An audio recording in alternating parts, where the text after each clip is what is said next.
Manolotra ny araba feno atsika tokolasy topoavy manaraka ity fandarina izany malaza ity.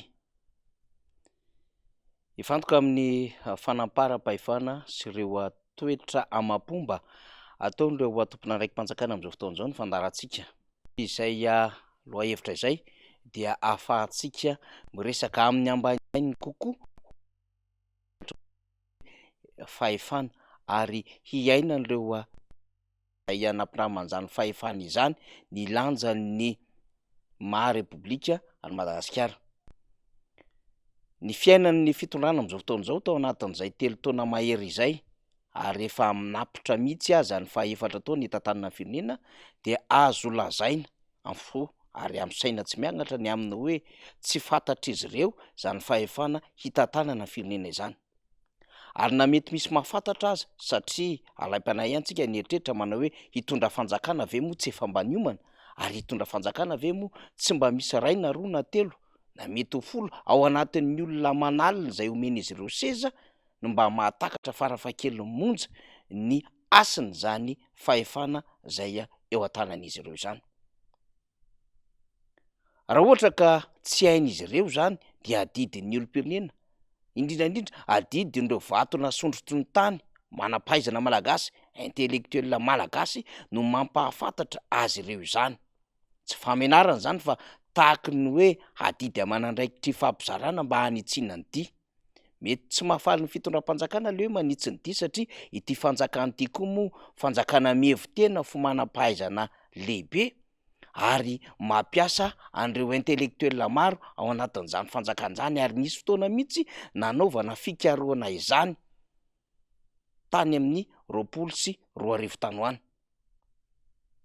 Kanefa hoy isika atao izany adidy aman'andraikitra izany amina fitaovan-tserasera tahaka izao mba hiverenan'ny adihevitra hitombina tsara eo ambony latabatra ary hamakiany rehetra hitovy aminatina lalàna iombonana, lalàna iraisana ny aminy hoe ity no fahefana ara-pomba demokrasika tamin'ny alalan'ny fifidianana nandraisan'ny rehetra anjara ka tokony izany no hitantanana firenena.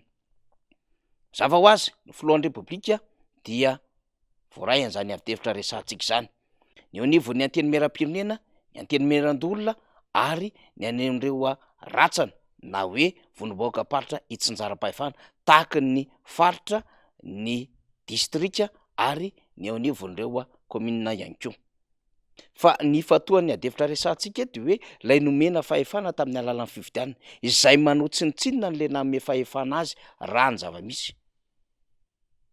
Manomboka rahatỳ amin'ny filohan'ny repoblika izay namitaka mivoaka tamin'ny fampanantenana diso, fampanantenana tsy tanteraka ary fampanantenana nivoana tamin'izay hevitra fototra nanambarana azy tamin'ny taona 2024.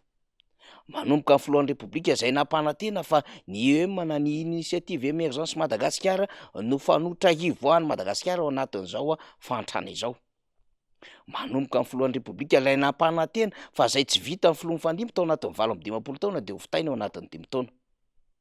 Manomboka amin'ny filohan'ny repoblika ilay nampanantena fa ho anisan'ny fiaran-dalamby haingam-pandeha na train à grande vitesse no entiny ary mihoatra an'ireo repoblika mifandimby rehetra teo aloha dia anova ny tantara mihitsy izy eto Madagasikara.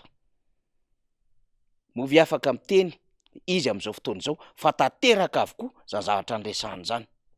Ary raha raiketina boky ireny rehetra ireny nanomboka taty amin'ny taona 2022 izay nitsimpona ny fahefana an-dalambe ka nanesorana ny filoha Marc Ravalomanana mandraka ty ny androany 2024 izany 13 taona be zao niaran'izany fanonganam-panjakana izany dia lainga, tsao ary communication na serasera diso nentina nanenjehan'olona na ny diabolisena olona no nataony niaraka tamin'ireo mpiara-dia aminy. Tsy azo laviny izany satria raha hiverenana ho an'ireo oronan-peo rehetra sy ireo oronan-tsary mirakitra ny zava-misy nanomboka tamin'ny 2022 makaty isika dia voafandalitra ny voaka malagasy ary nentina tamin'ny lalan-kizo, lalan-tery ary nanapotika sy novidiana lafo izany mandrakitiny ankehitriny. Dia izay fihetsika nananganana fanjakana an-dalambe nanomboka 2022 izay no lasitra nananganana ny fanjakana taty aorianan'izay ary hitovizan'izy menakavy. Mangony fotsiny tsy fahazakana fahefana sy ny hoe fiazakazahana ny te-hanan-karena aingana ka ny alalan'ny fahefana sy ireo ratsana rehetrarehetra zay ahafahana mangorona zany arena izany, ary tsy hitsitsina izy ireo zay mety ho fahampitena sy fahavoazan'ny firenena sy hitarika any am'izay hoe mahabankiropotra ny fanjakana izay no ataon'izy ireo. De io hitantsika io isan'andro skandale letsy skandale aroa, de ny solombavam-baoaka indray zay mpikambina anivon'ny antenimieram-pirenena zay ny RD eny anivon'ny distrika no maro anisa zay volomboasary no manao an'izany fanaparam-pahefana sy fandrobana ary manao an'izany fisandohana ndraikitra samihafa izany ankehitriny. Tsy solombavam-baoaka roa na telo na efatra na dimy intsony no manao izany, fa amin'ny akabeany de ireo solombavam-baoaka zay manana andraikitra lehibe ao anatiny ity vovonana IRD ity.